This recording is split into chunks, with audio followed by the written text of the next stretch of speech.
Hello, my name is Bill Haley, and this is a Haley 2024 video regarding the public school system is unconstitutional. So this is me making the case that it is on its face unconstitutional. First Amendment, 14th Amendment, a lot of different amendments to that's violating. Just on its face, the public school system is just highly unconstitutional.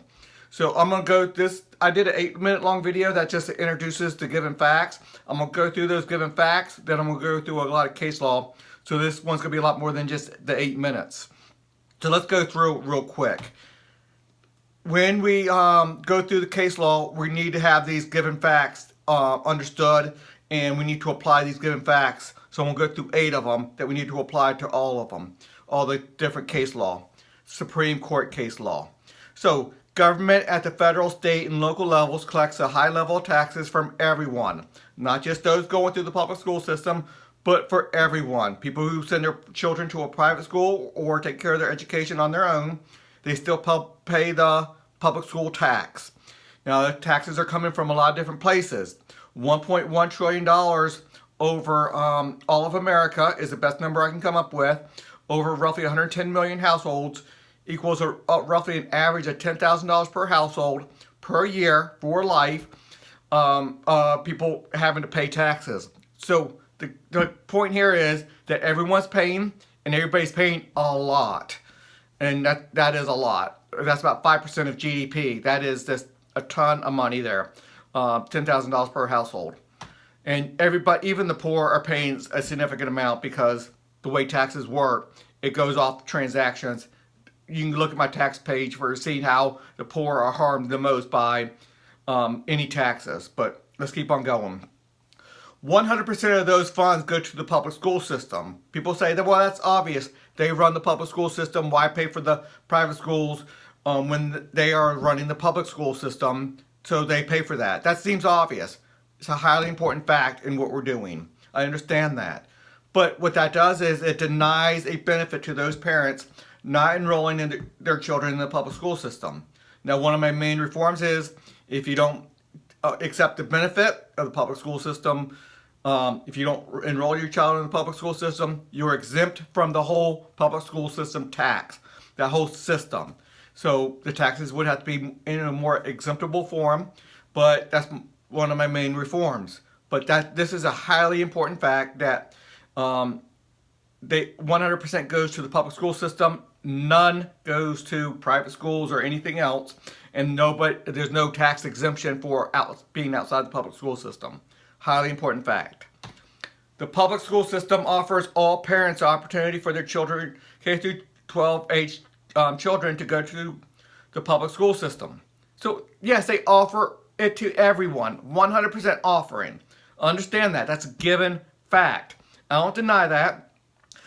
You don't need to make that point to me that, hey, they offer to everybody. I understand that. That's part of my main facts. And how big of a benefit is that? Roughly $150,000. I just take $12,000 per year. That's roughly the average. Over 13 years, that's roughly $150,000. That's rough numbers. Some people are much higher than that. Some people are a little bit lower than that. But the point here is it is a huge number of a benefit that you have to give up if you choose to go outside the public school system, because you have to start paying for your child's education. You give up government paying for your child's education. Regardless of how much you pay for private school, you are giving up government spending money on your behalf. That's a huge part of this. So,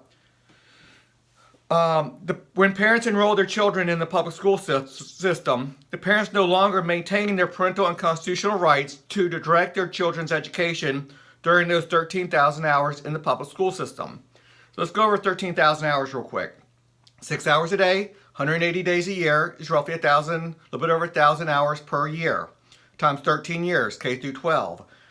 It's a rough number. We don't need to dispute it. The point here is it is a very large number of hours. And these are some of the most essential hours in a child's life when they're getting their academic education. It's when their brain's working the most. It's when their brains are learning. It is when their brains are doing the most. These hours are hugely important. It's not just 1 hour here or there that the government wants to control your children. It is a highly significant number of hours in the most important hours. So, while I understand they offer to everybody, you have to give up your rights. Now, what rights do you have to give up? That's the next three facts here. The right of association. It's in the First Amendment. People get, and the case law is very clear on this. Parents hold that right over their children. I'll go over that case law in here in a minute. Government administrators exercise their relinquished parental rights of association by determining who will be in a highly relevant association as a teacher with the public school system enrolled child.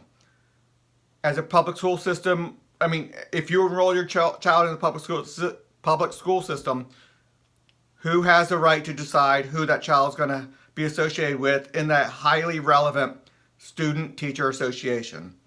Well, not the parent. School administrators hire teachers.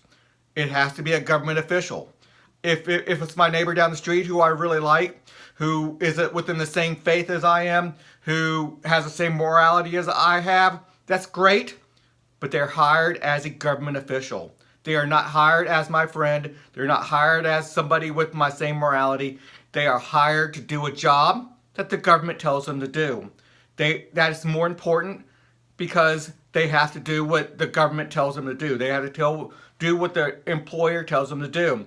Teach in that atmosphere, teach in that environment, teach those moralities that the government tells them to do. Now, what happens if it's not a friend who's in the same faith? What if it's a neighbor down the street who is hostile to my set of moralities, set of values, set of, if I'm a capitalist or a free enterprise type of guy and they're a socialist, they're hostile to my set of values. What if they are Jewish and I'm Christian and they are teaching Jewish philosophy and I want Christian philosophy taught? Or the other way around, Muslim, Buddhism, whatever the case may be.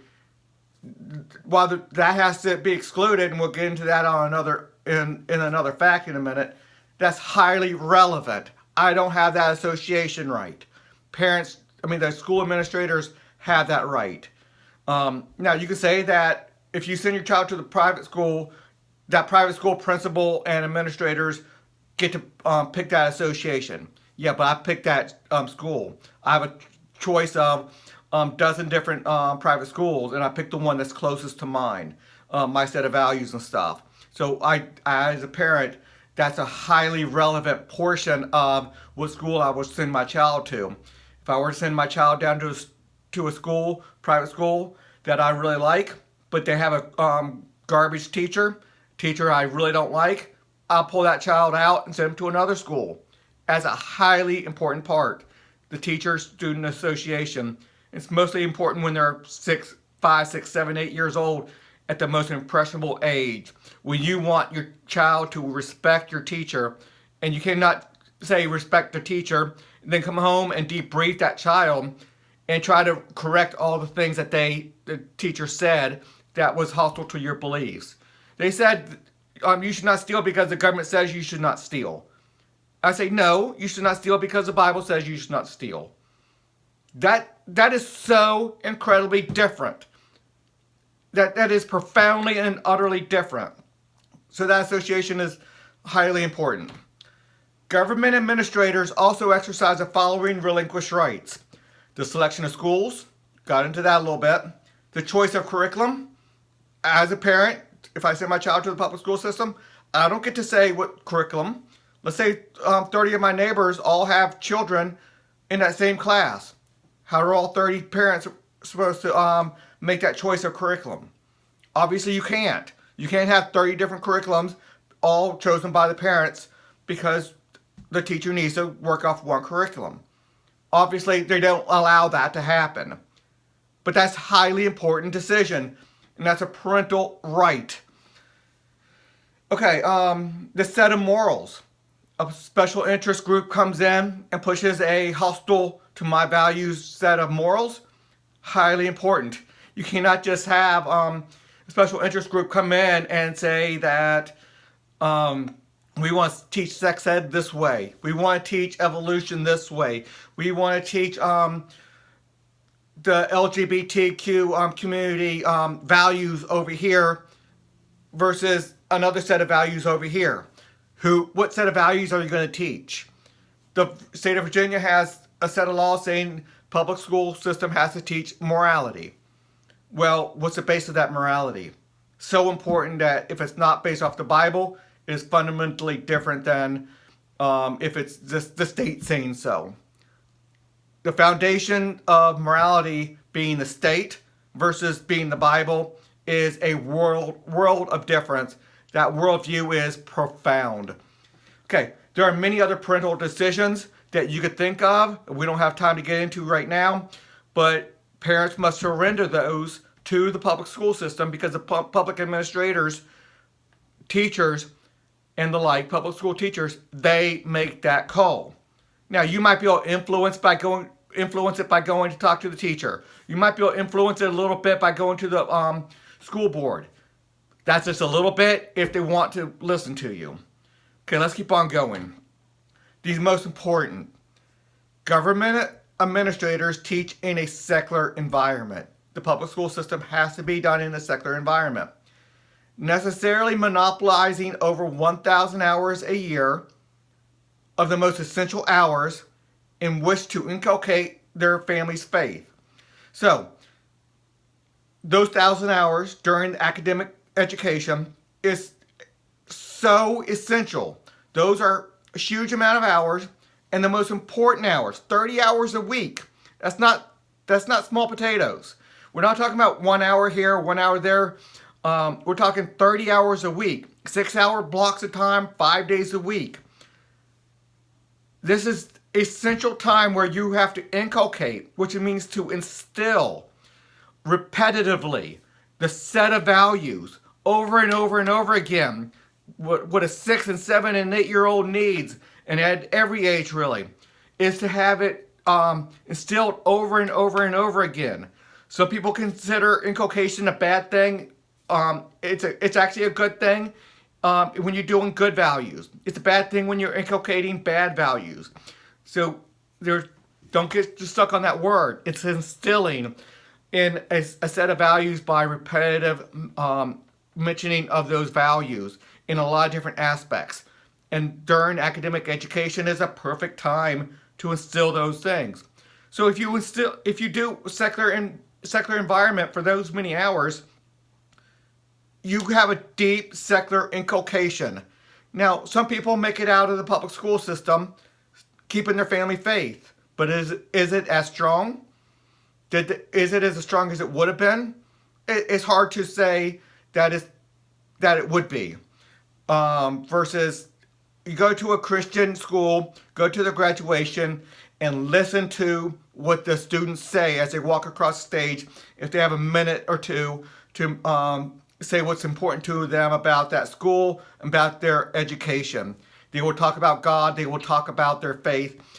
And while I go more towards a Christian model, whether it's Jewish or Muslim or Buddhism or just a total secular one, but with a good set of values that are more religious a little bit with that foundation, but not getting too deep. However you want to teach your children, you get to do it.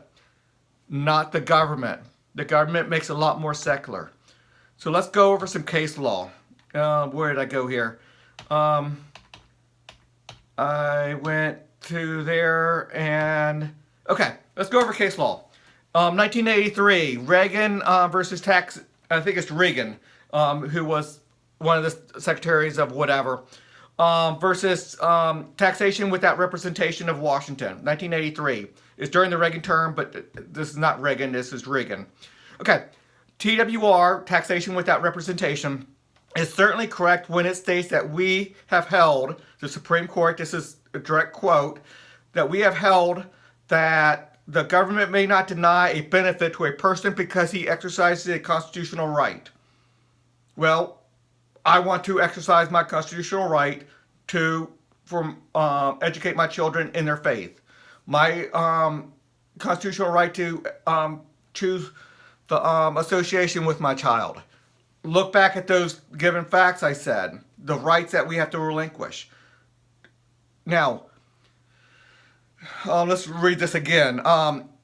That we have held that the government may not deny benefit. You deny a benefit if you do not send your children to the public school system. The government denies that benefit of a government paid for education. Highly important. Let's go on to the next one. Rumsfeld. This is 2006 during the George W. Bush administration. The government may not deny benefit to a person on a basis that infringes his constitutional protected freedom of speech, even if he has no entitlement to that benefit. Highly relevant. You'll see some from another case that the freedom of speech is highly relevant to what we're talking about here. The freedom of speech is, you might not think it's relevant, but the other case law says the freedom of speech is the basis of some of the things that we're talking about here.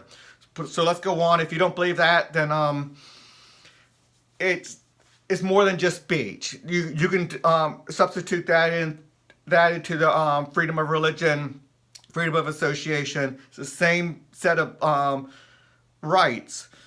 I'm sorry. The government may not deny a benefit to a person on the basis that it infringes his constitutional protected ... You can put a lot of different freedoms in there, even if he has no entitlement to that benefit. So let's keep on going. 1925, one of the strongest and most cited cases on school choice and for people on the right wanting school choice. The foundational theory of liberty upon which all governments of this union rest excludes any general power of the state to standardize its children by forcing them to accept instruction from public school teachers only. Well, it doesn't get much stronger than that. That is super strong language.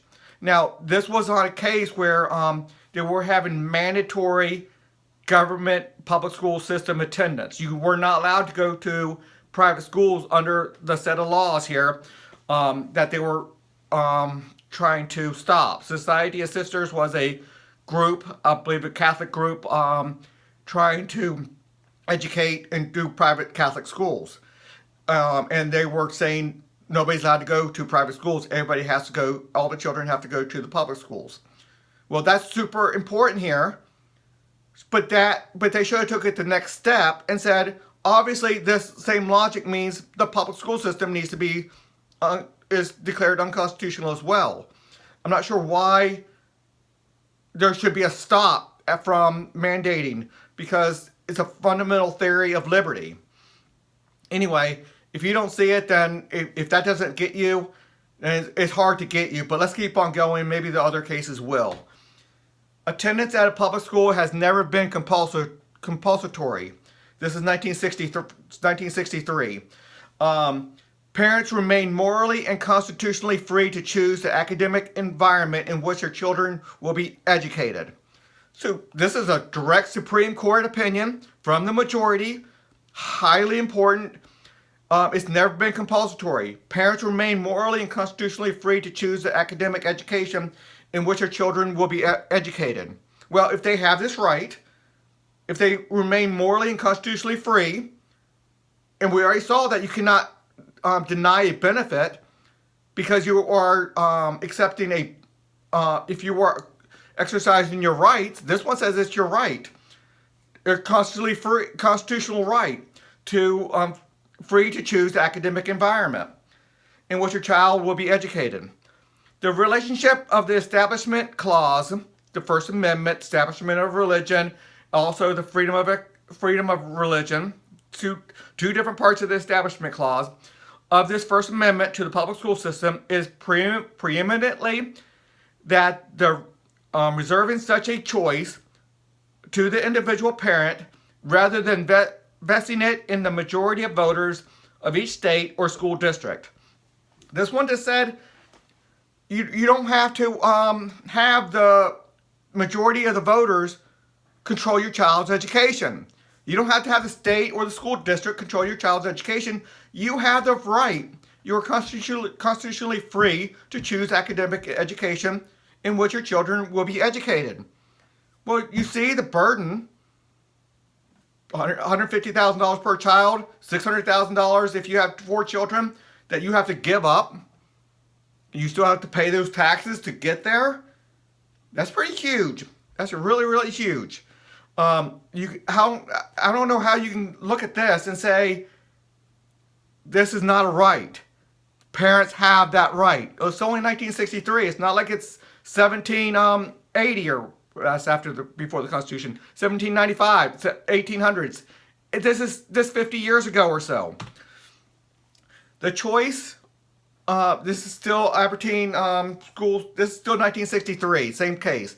The choice, which is thus preserved, is between public secular education with its unique democratic values or some form of private or sectarian education which offers values of its own. So the Supreme Court just said, this is again from the majority opinion, 1963, that the private or sectarian education which offers values of its own. So it says it has values. It says the public school system has value as well. But let's keep on going. In my judgment, the First Amendment forbids the First Amendment, thus unconstitutional if you violate this, forbids the state to inhibit freedom of choice by diminishing the attractiveness of other alternatives. Well, do you diminish when you say you're going to have to, you offer a family to pay for your child's education and you do not, and if you do not accept the public school system education, you have to pay $10,000 to a private school for each one of your children. You're making $60,000 a year, decent living, maybe $70,000 or $80,000, and you're putting that $40,000 in tuition and living off the other $20,000 or $30,000. I think that diminishes the attractiveness of alternatives. I mean, if you don't, then I don't know what world you live in. Maybe you're make $1 million and $40,000 is not a lot to you, and it doesn't diminish the attractiveness of other alternatives. But most people don't make $1 million. A lot of times, what's offered to the parent is more than they actually make. $12,000 per year that there's one to spend on my child. There's many years when my children were under the age of, where all 4 of my children were in elementary school, and I didn't make as much as they were offering to spend on my behalf. I was making less than $60,000 a year, or let's say $50,000 a year, for many of those years, and they were offering me $12,000 per year per child. It's $48,000. That's a lot of money.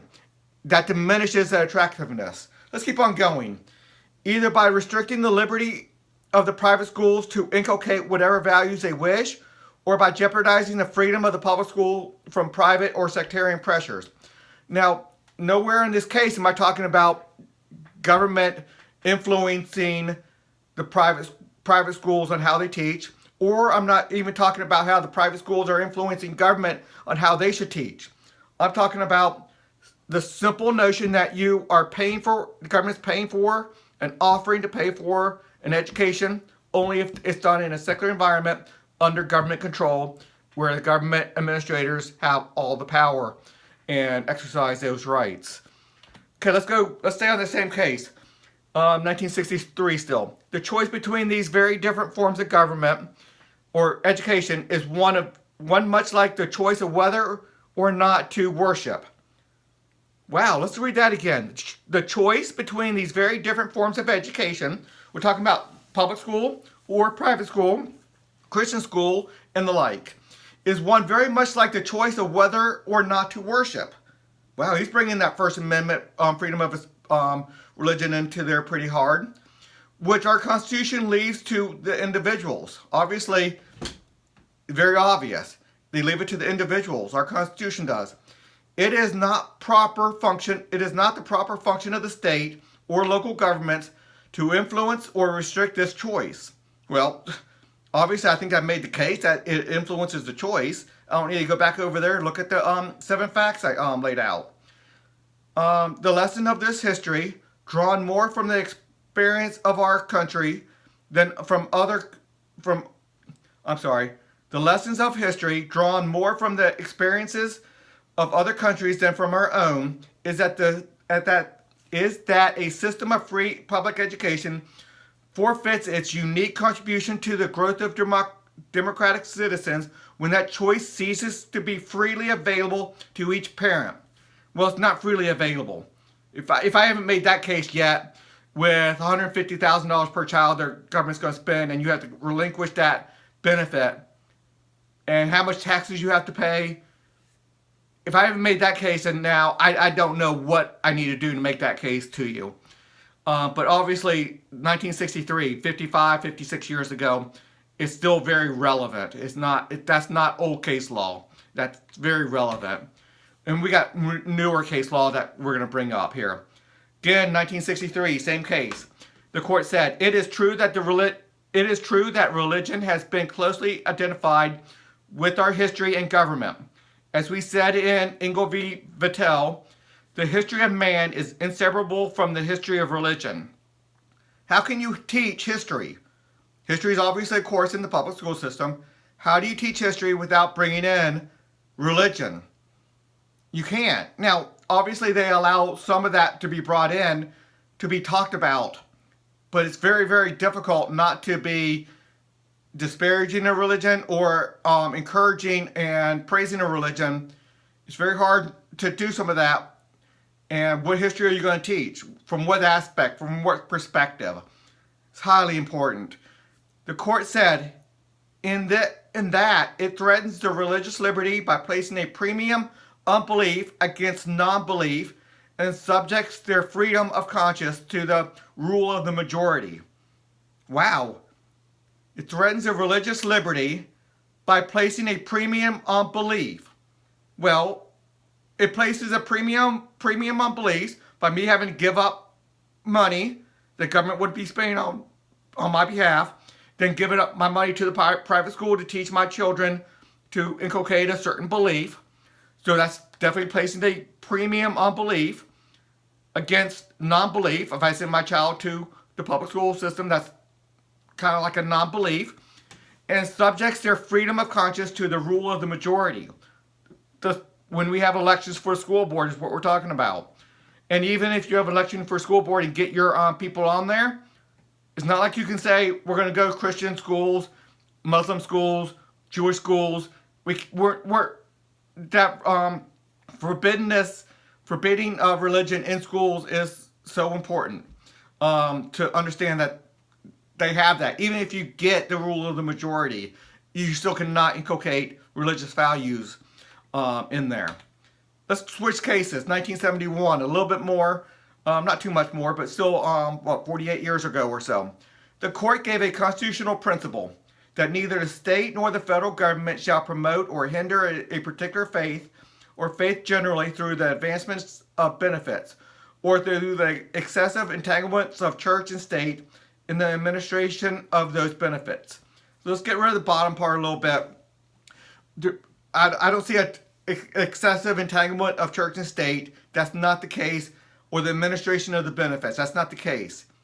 The important part is that neither the state nor the federal government shall promote or hinder, and we're talking hinder now, a particular faith or faith generally, and we're talking faith generally because it hinders all faiths, through the advancements of benefits, through the benefits of paying for a child's education.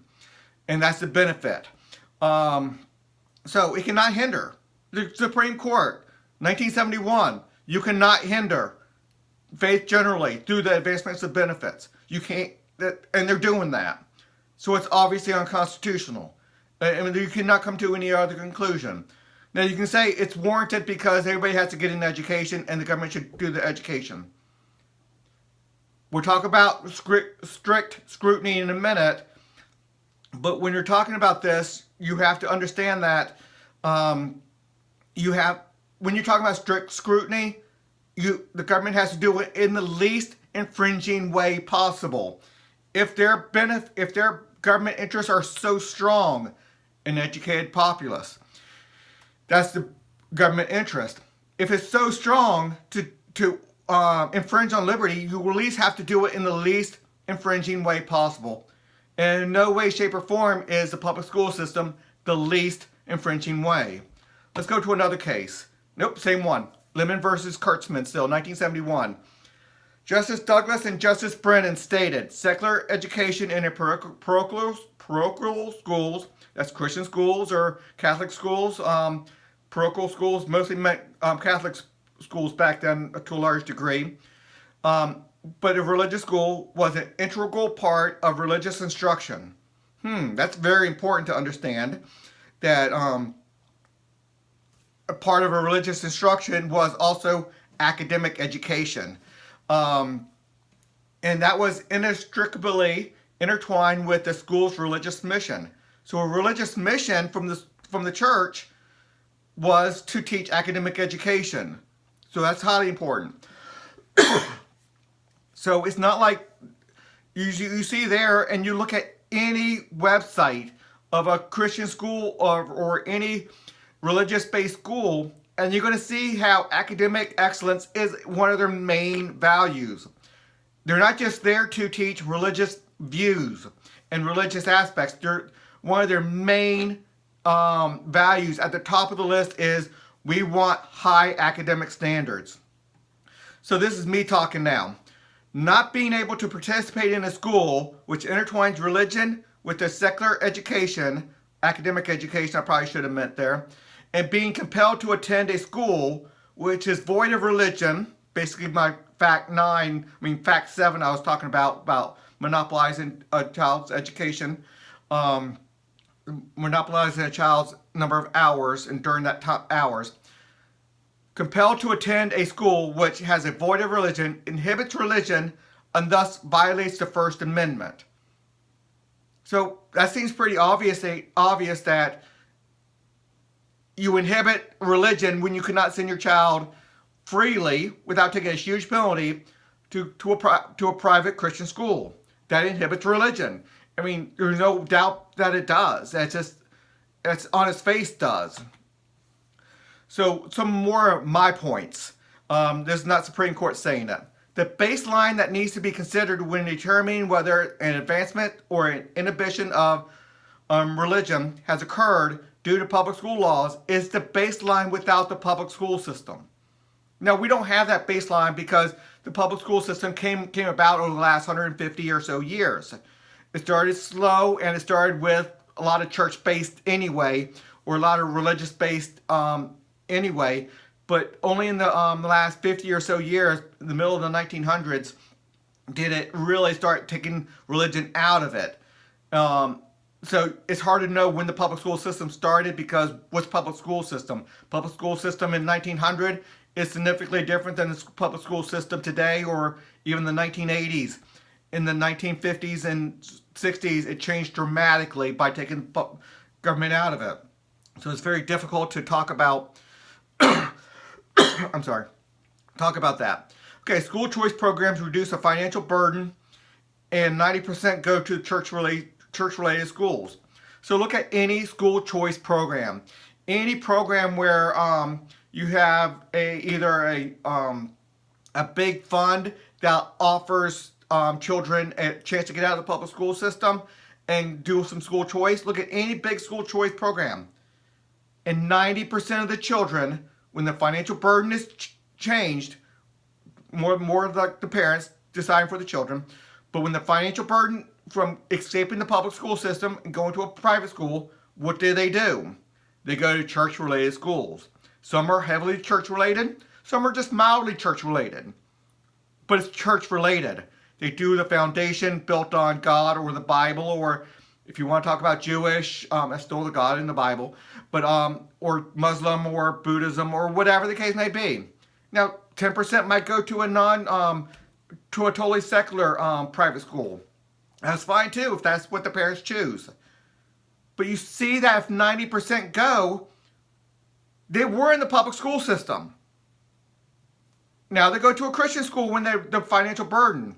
I don't know how anybody can come to any other conclusion that the public school system was inhibiting people from going to church.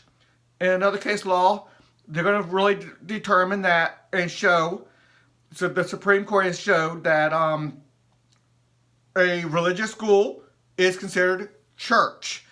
So we'll get to that in a minute. School choice programs reduce Okay, we did that. One cannot come to any other conclusion that that religion is being inhibited, thus a constitutional violation. I just think that's so overwhelmingly true. Let's go to 1947 real quick. Everson v. Board of Education, another big school choice thing. Oh, by the way, how many times has a school choice program been found unconstitutional? But if you apply the same logic to the public school system, the public school system violates those same tested constitutional law that just struck down a school choice program, and it should be striking down the public school system 10 times over. I mean, the public school system violates these tested constitutional laws so much more. So let's go over this. After establishing that after establishing that academic schools affiliated with religion was church, the court stated, so that was me talking about it. Now the court stated, the Supreme Court, neither can force nor influence a person to go to or remain away from church against his will, or force him to profess a belief or disbelief in a religion. Well, obviously the public school system does that. It influences by withholding the benefit. Only I'll pay. Government says I'll pay for your child's education if done in a secular environment. That's staying away from church. I will not pay for it if you don't. You're going to pay the taxes anyway. That's a huge influence. That's the word they used. So, no person can be punished for entertaining or professing a religious beliefs or disbeliefs. So we're not talking about professing a beliefs, but entertaining. You're definitely punished. You don't get the benefit. It's definitely a punishment. So let's not talk about the professing religious beliefs. That's not really relevant here. For church attendance, so that's relevant. Church attendance is private Christian school attendance. That is church.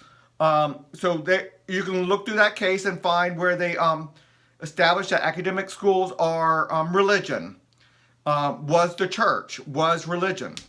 So for church attendance or non-attendance, you cannot punish somebody. They are. So obviously it's unconstitutional. ... On the other hand, other language of the amendment commands that New Jersey cannot hamper its citizens in the free exercise of their own religion. Obviously they are. So that's just overwhelming. Same case, 1947 still, Everson v. Board of Education. Black, one of the, that's the name of a Supreme Court justice, his name is Black.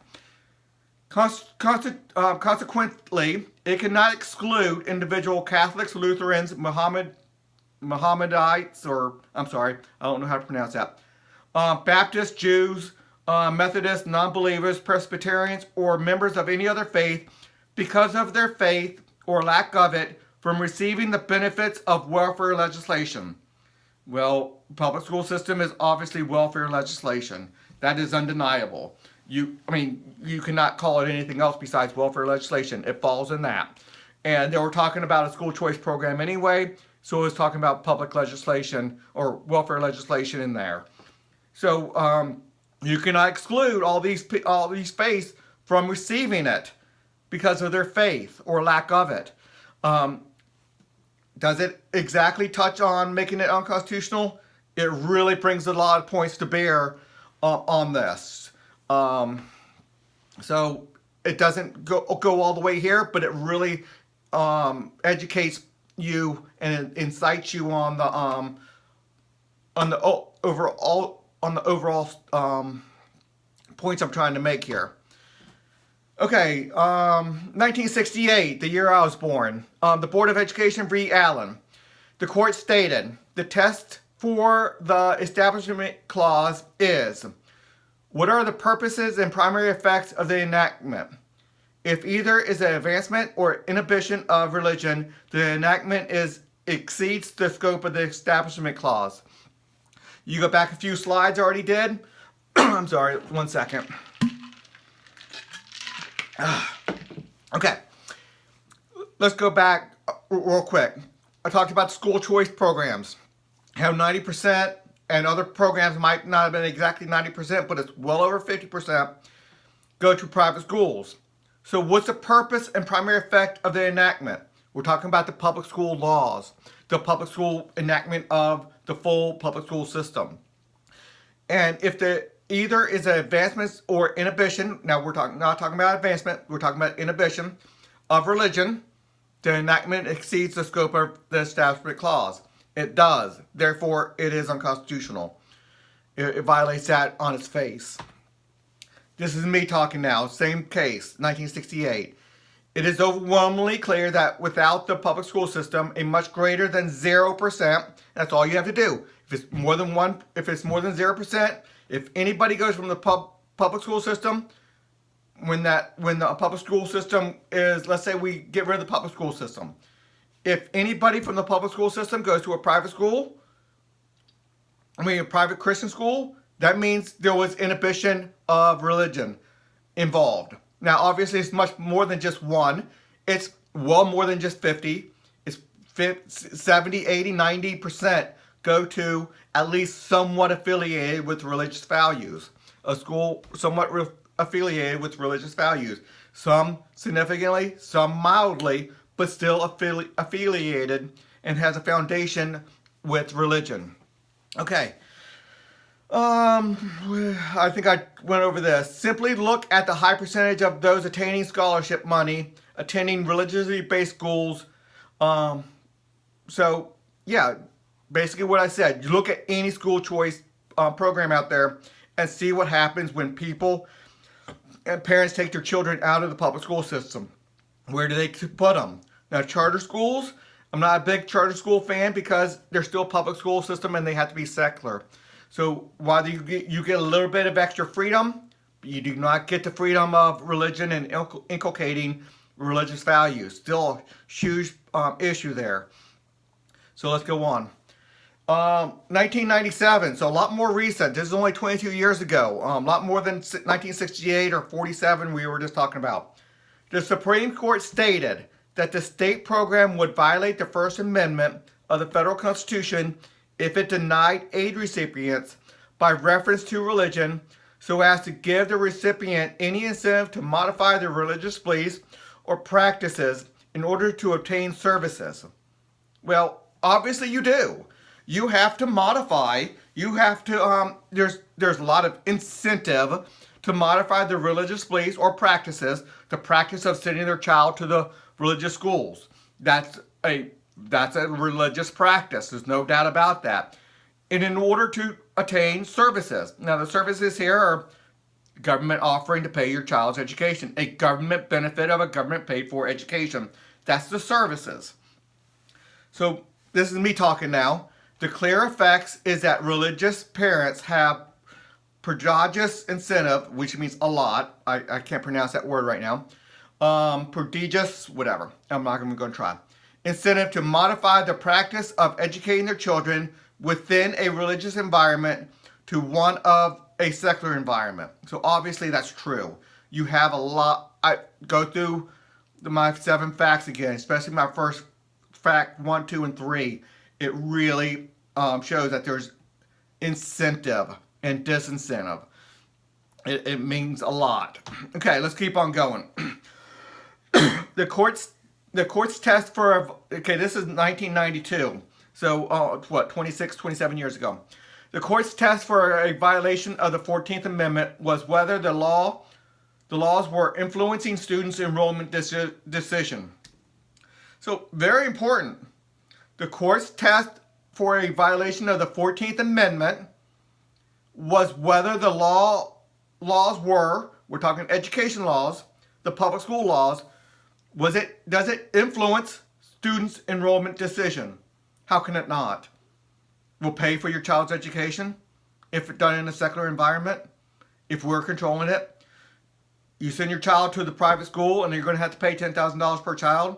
You send your child to the public school and we're going to use tax money for it. That's pretty much influence. If that's not, then I don't know where you even get logic from. That's just overwhelming. So let's keep on going. And you have to ask, You can go look at the case, see if it's relevant. Am I taking it out of context? You make your choice. I don't think I'm taking it out of context. There's too many in context stuff here for me to be taking something out of context. And obviously cases have a lot of different aspects to it, but and that's only what 4 or 5 words out of the whole case. But you cannot influence students' enrollment decision. That's so important. The court stated, this is 1954, Brown v. Board of Education. This is the big civil rights case of the century.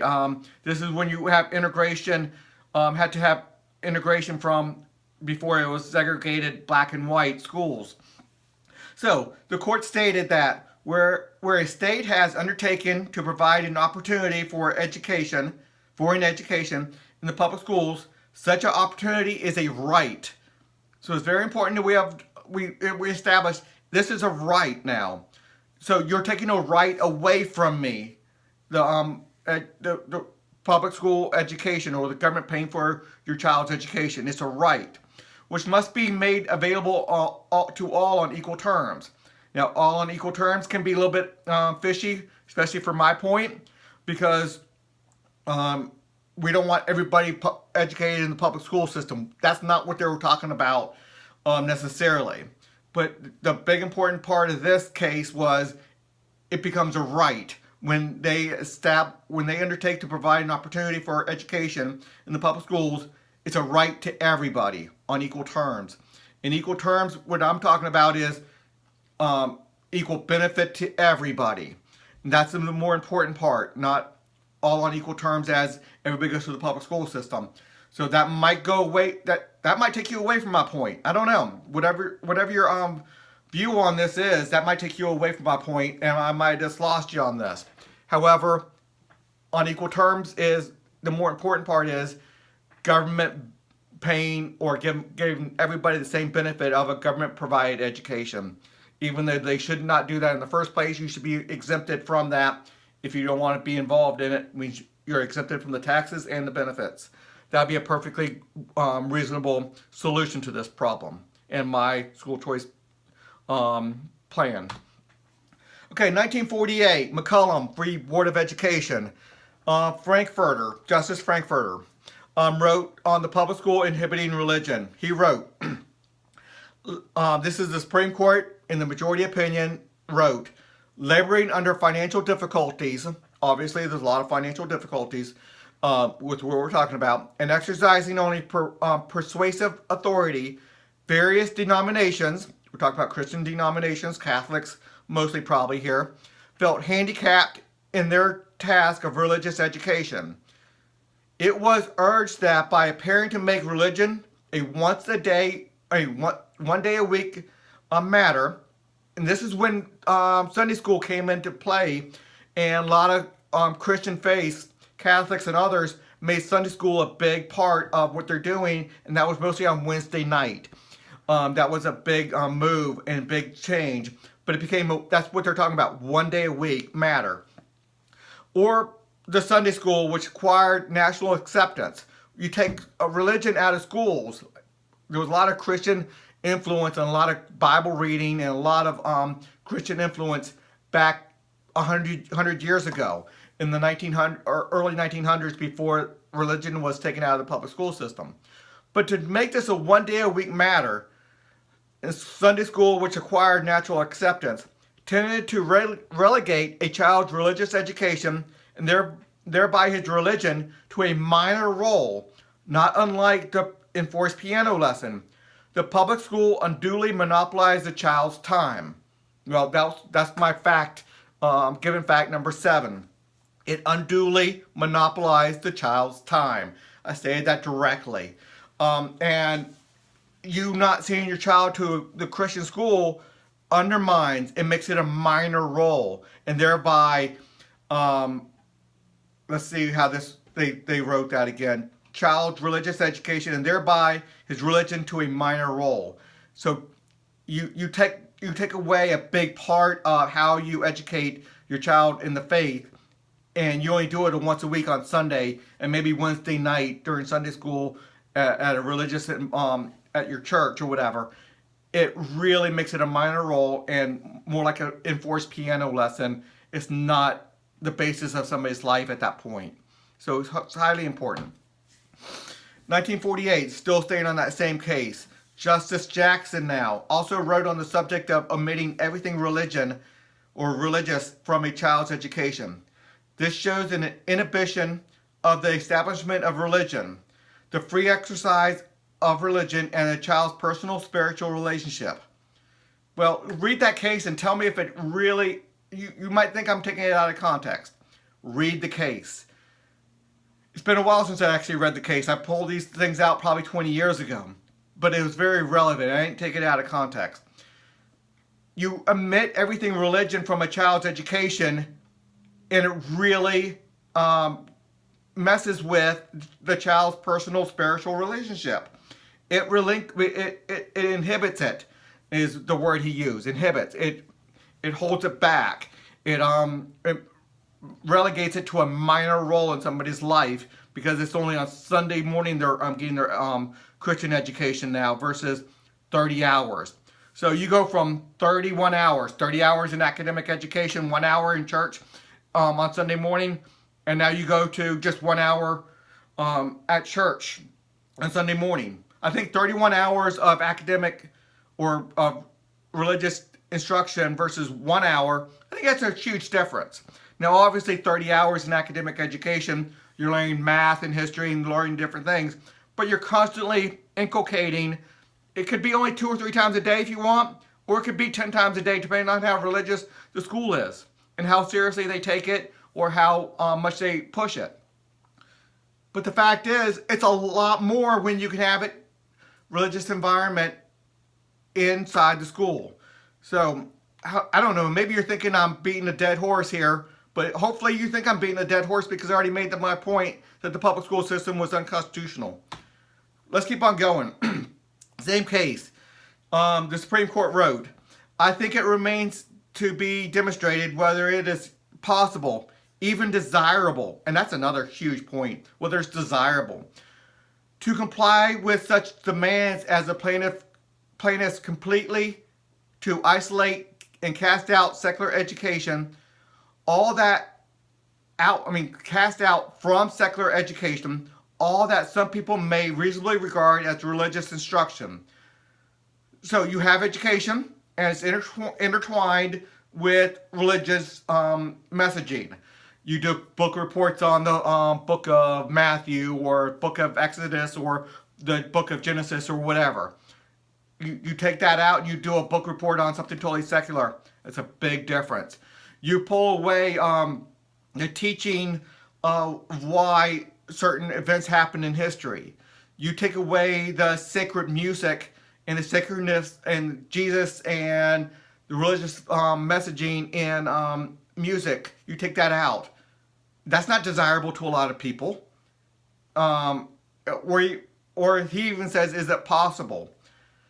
Let's keep on reading real quick. But it would not seem practical to teach either practice or appreciation of the arts if we are to forbid exposure of youth to any religious influence. So it's not even possible or desirable, and to forbid and strip out all exposure of religion. So yeah, it makes it really difficult. When you do that, you're not teaching real religion or not teaching real history. You're not teaching real art appreciation or music appreciation. You're not teaching where we need to be. You're stripping out the foundations of morality.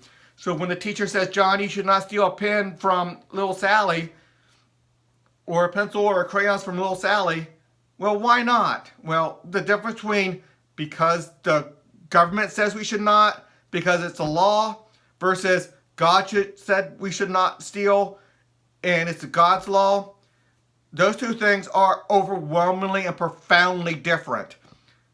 And you try to extract the foundations of the Bible as a base of morality, and you take away a lot.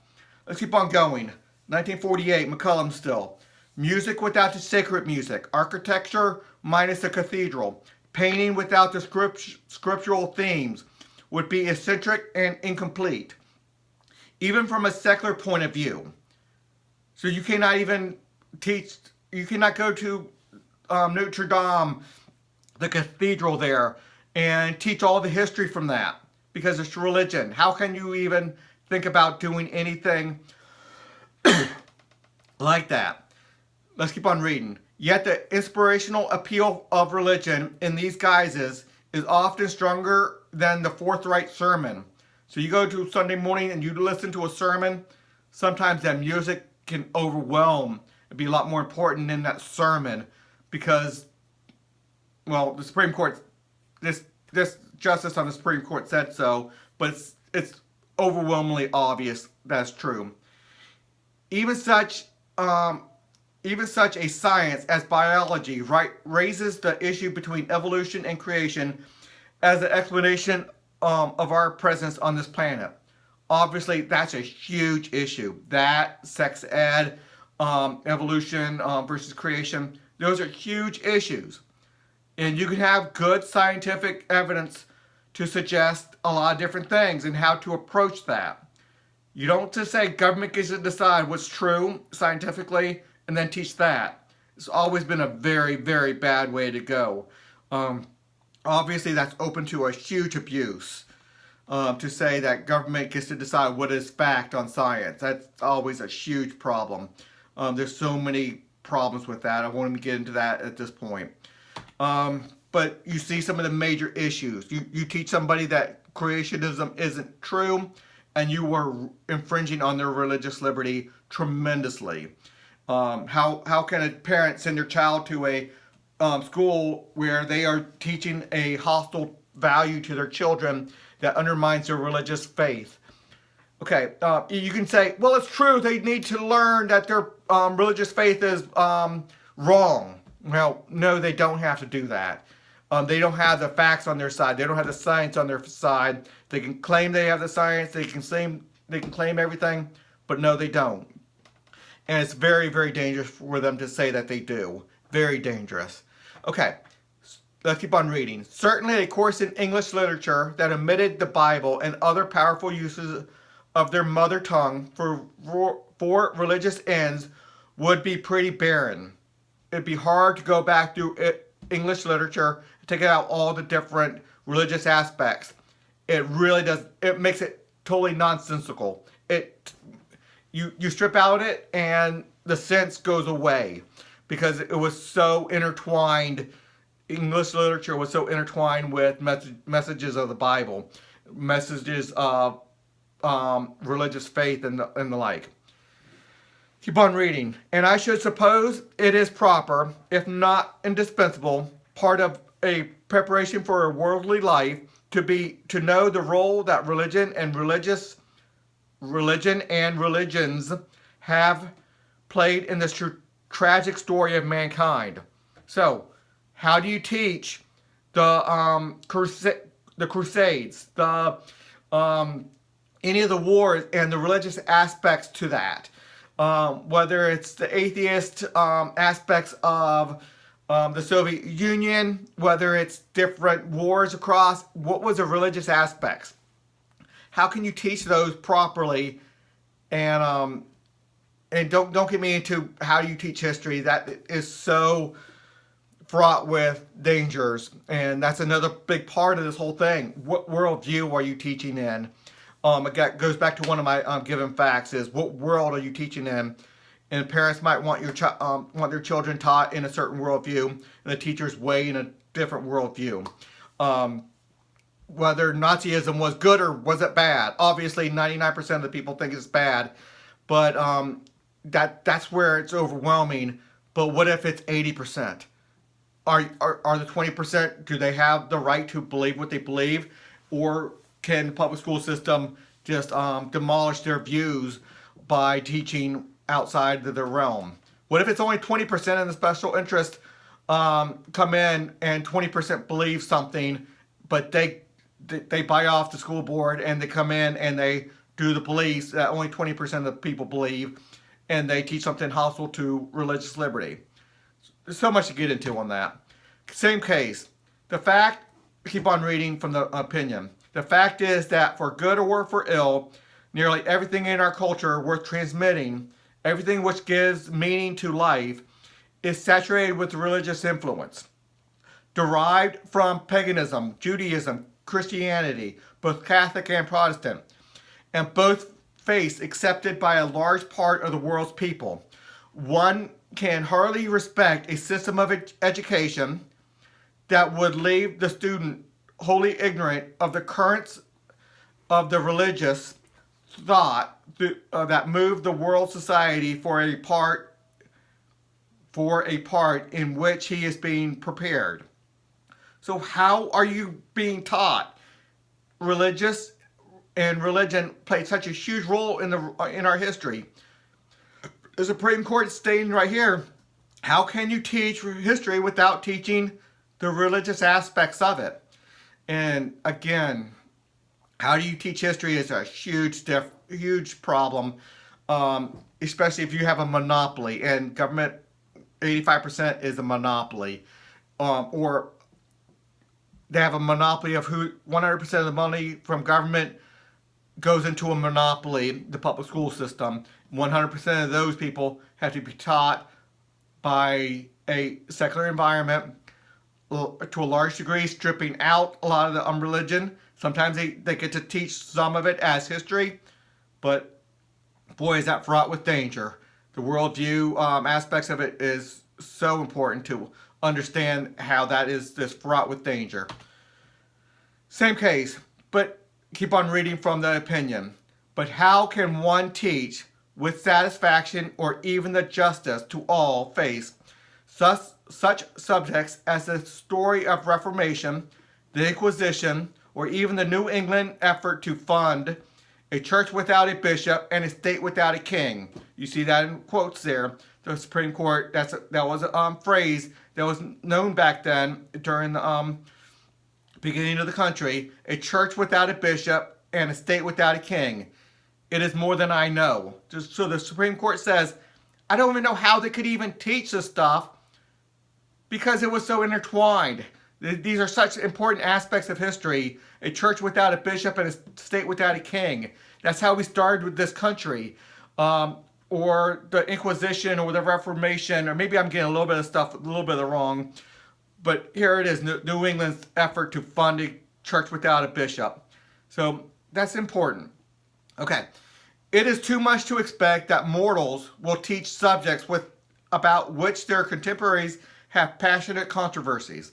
So a lot of controversies talking about a lot of these subjects. How can mortals, how can you expect a public school teacher, this we're talking about here, a mortal, they're talking, you cannot take your biases out of it is what he's talking about. So you're going to teach it with a worldview. You're going to teach it. You cannot take that out of it. And to be honest with you, it's a very bad thing to do, is to take all your morality and all your viewpoints and all your worldview out of it. First of all, you can't. Trying to have it totally stripped out is a worldview in itself. But to try to teach subjects without detached from, let's keep on reading. It is too much to expect that mortals will teach subjects about which their contemporaries have passionate controversies, with the detachment they may summon to teaching about remote subjects such as Confucius or Muhammad. When instruction turns to prophesying and imparting knowledge becomes evangelism, is, except in the crudest cases, a subtle inquiry. Most parents want their children taught a strong worldview, basically their worldview, or a good worldview within their set of beliefs. Taking that out and trying to strip it out and just trying to do just the facts. You're not teaching a good worldview. That is a worldview all in itself. Or you're teaching a hostile worldview to what the parents believe. So let's keep on going. Now, and a lot of people say, well, the parents are too ignorant. We need to teach our children. We need to teach the children. That's a bunch of bunk. Parents are dominant in this, trying to say that we need to go over the parents' head and do this anyway because the parents are ignorant and not teaching their children right, That is so fraught with danger. How about you put religious people in charge of the schools, and maybe you don't like it so much either. You put the shoe on the other foot, and you say to the secularist, the humanist, or whatever, we're going to teach your child because you're not doing it right. No, they're going to cry bloody murder as well. So don't give me that. Parents are not too ignorant. We need to teach them the way it really is. Again, we need to teach them the facts. Fraught with danger, big time. Okay, let's go to another case. Good, we got out of that case. That was a long case. This is 2000. This is Truxell v. Granville, if I said that right. This is a parental rights case. This is where a grandparent says, I think the son passed away, and the parents of the son, the son who was the father of a child, so these are grandparents, the son passed away, and the grandparents wanted to have rights, and the mother said, no, I'm not going to let you interact with the child, I'm not going to let you teach the children anything. And this was a case where the grandparents tried to say, no, I have rights over that child as well. I get to teach them something. I get to spend time with them. And the Supreme Court stepped in and said, no, the mother directly has the final say. The parents have to say, grandparents don't have so much say. But this is more importantly saying parents have control over their children. So let's get into this. In this case, the Supreme Court, this is only 19 years ago, confirmed the liberty of parents and guardians includes the right to direct the upbringing and education of children under their control. So if you're a guardian, whether a parent or just another type of guardian, if you're a guardian, you have total control. Now, obviously not enough to do abuse. We're not talking about physical abuse or emotional abuse. We're not talking about some outside the bounds of normalcy here. We're talking you have the right to control the education and direct the upbringing of education of your children. Cannot be any more straightforward than that. Super important. I think the grandparents wanted their child to be taught in a certain way in education. I forget exactly the whole all the particulars about the case, but it was very important to understand the Supreme Court came down hard with direct, this is a majority saying this, the parents have the right to direct the upbringing and education of children under their control. You cannot go back to all the influencing and inhibiting and all those other cases I just went without looking at this strongly and saying, yeah, they have the right to educate their children. They have the right to control the association of their children. They have the right to check, to direct the education. And a lot of this had a lot to do with religious values as well.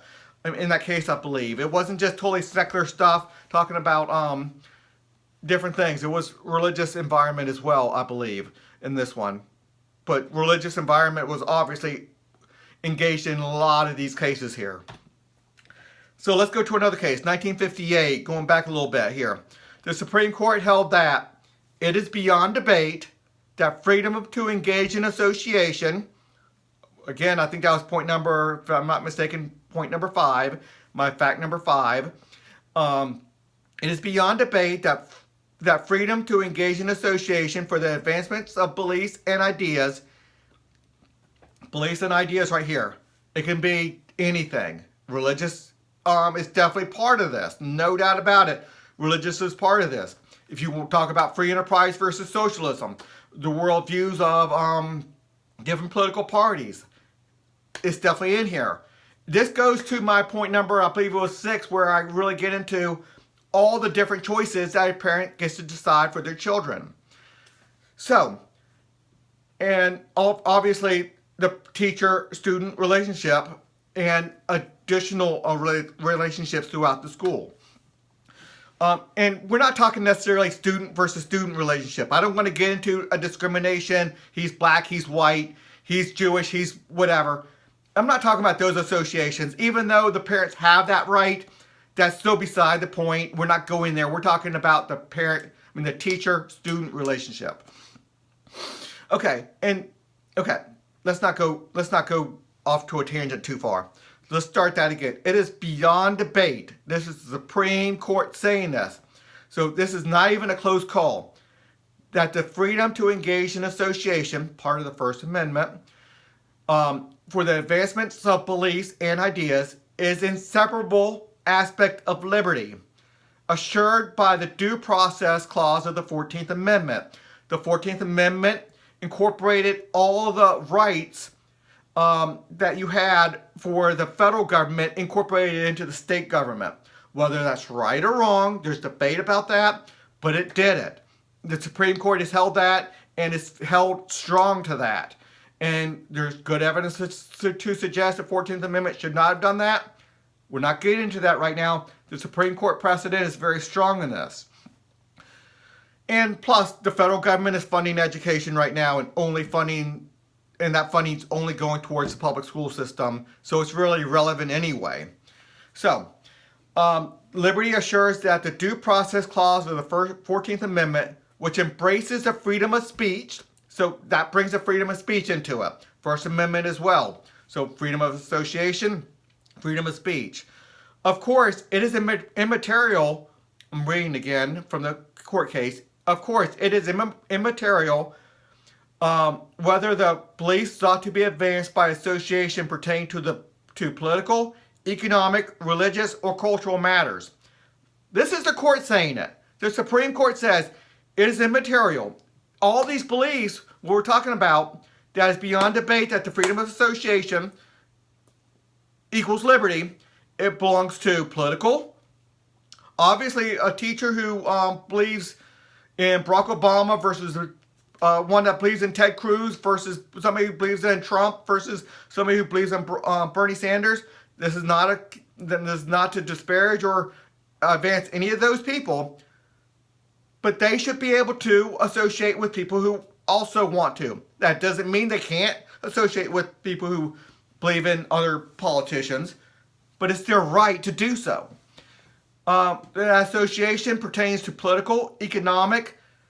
Economic means whether you're a socialist, a capitalist, a free enterprise type of guy, anything in between.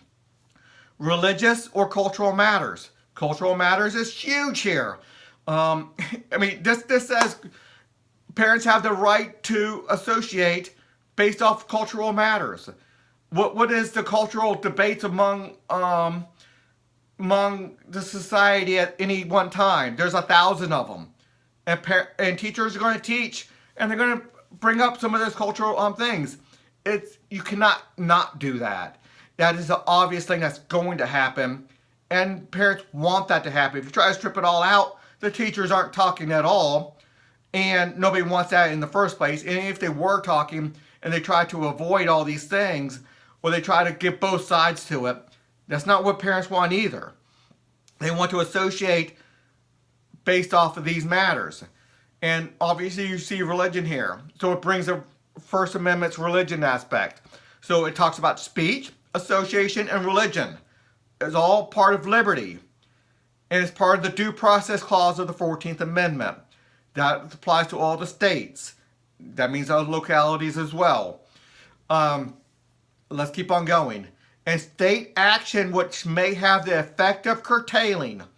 Let me read that again. State action. The public school laws. All the 7 facts I stated there. Mainly my facts 1 through 3, maybe 1 through 4.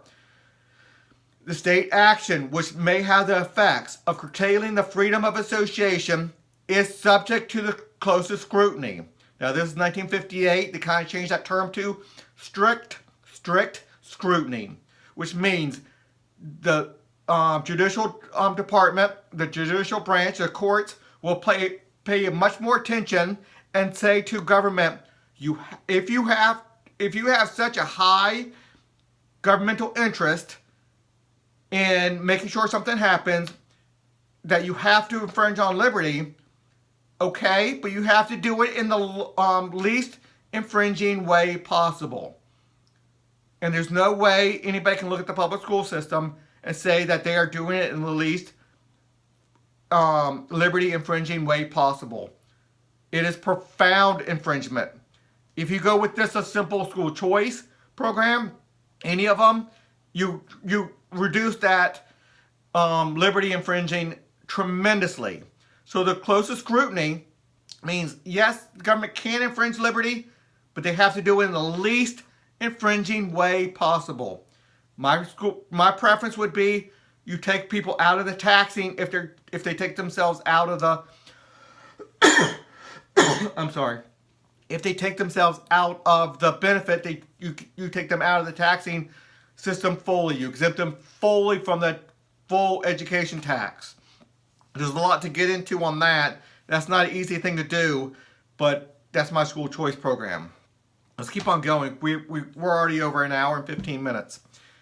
The federal district court made it very clear in his decision that the voucher program was unconstitutional because parents and the program could not make a genuine, independent choice of what school to attend.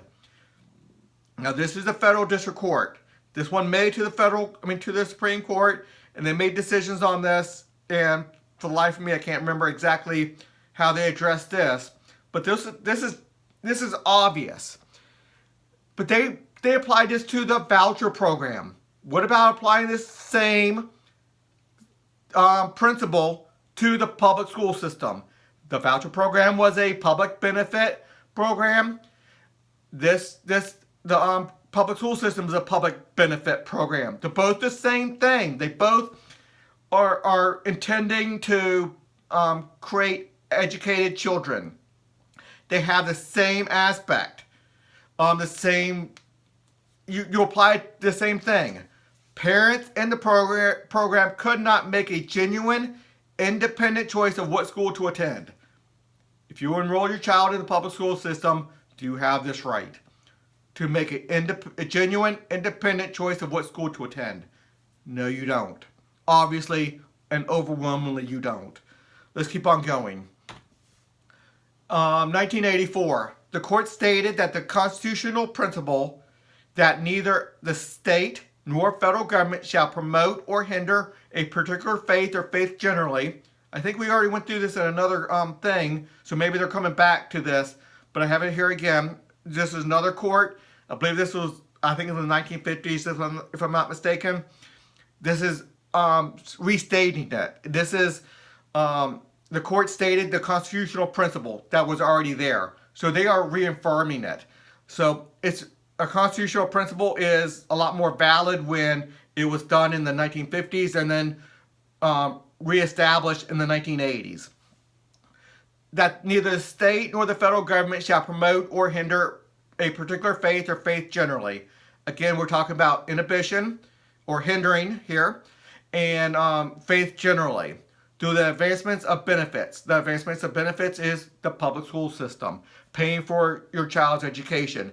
That's the benefits we're talking about. Or through excessive entanglement of church and state and the administration of those benefits. We're not talking about that part. We're talking about hindering faith generally through the advancements of benefits. They are, you go through my 7 given facts again, and that is undeniable. Let's keep on going. 1985, the court stated that since the government pays for education, then it becomes the right of every citizen and an obligation of the state. This is the same as the Brown case, Brown v. Board of Education, the civil rights case, desegregating schools. But this is permanent. This is, again, 1984. It is reaffirming the case from before and the clause. So highly important there. Justice Thomas stated, so this is 2000, Mitchell v. Helms, 19 years ago. This is when Justice Thomas really thought the public school system was on the was going to go down, and private schools and school choice system was going to really blossom. Justice Thomas, now this is in the majority, but this was a concurrence. He concurred, so we don't have 4 other justices, so we don't have a majority saying this, but he was in the majority while he said this. But he did it as a concurrence, so it doesn't hold the weight of the full court because there was only one justice saying this. Maybe another one agreed with him, I forget exactly. But Justice Thomas stated, still really valid thing, quote, in short, nothing in the establishment is, I'm sorry again, I can't even talk today. In short, nothing in the Establishment Clause requires the exclusion of pervasively sectarian schools from otherwise permissible programs, aid programs, and other doctrines of this court bar it, which means forbid it. I'm sorry, legal talk is, I'm not totally up on all legal talk, but bar means forbid it. Let me say that again because I really messed that up. In short, nothing in the Establishment Clause requires the exclusion of pervasively sectarian schools, which means very sectarian schools, or just, it could be mild sectarian schools, religious schools, from otherwise permissible aid programs. So if there's an aid program that gives all schools something, you cannot exclude a sectarian religious-based school from this. And other doctrines of this court bar it, forbid it. You cannot exclude a Christian school, a Catholic school, or religious school of any type from a aid program. So that's pretty darn strong. This doctrine, born of bigotry, and we're talking about here the I forget what doctrine that is, but the doctrine that excluded government funds from going to sectarian schools and school choice programs. I'm forgetting it. Anyway, I'll get back to it. This doctrine, born of bigotry, should be buried now. He gave a very strong statement. It was not picked up by many. I read it. It should have been put out there and trumpeted greatly. Okay, we're done with case things. We're going to go over a couple slides real quick. These are people who are highly influential in the public school system. These are not just off to the side people. These are people who with significant power. In 1930, humanism. Education is the most powerful ally of humanism. And every American school is a school of humanism. What can a theistic Sunday school meeting for an hour once a week and teaching only a fraction of the children do to stem the tide of the 5-day program of humanistic teaching? This is Charles Potter, huge leader in the public school system. He's talking about in 1930 how we need to take away the power and religion away from the public school system, bring in humanism, bring in secularism, bring in getting rid of Christianity, and say, what can a theistic Sunday school class do for 1 hour a week? That's not nearly as powerful as 30 hours a week. 5 days a week program for 6 hours a day. So he's stating it out there clearly. Again, this is not just some fringe guy with no power trying to do something. This is somebody who had highly significant power. And you take away, he wants to take away religion from academic education and say, don't worry about religious schools. They have 1 hour a day on Sunday morning. We have 5 days a week, 6 hours a day. We have 30 times the time frame to teach your children. We're going to win. This was planned. Let's talk about another one. 1983, just a little bit more recent. The classroom must and will become an arena of conflict between the old and the new. The rotting corpse of Christianity, together with all of its adjacent evils and miseries, and the new faith of humanism. Again, not somebody who was just on the fringe, but these are somebody with significant power. If I'm not mistaken, this person was probably heavy into this, the labor unions for teachers, the teachers unions, and definitely heavily into the public school system. He's talking about getting rid of Christianity in the school system and replacing it with humanism and how it's a faith. So again, maybe you can just discard this if it was just somebody off the wall, somebody with no power, but this is somebody with heavy power who wrote a book and had heavy influence on the public school system.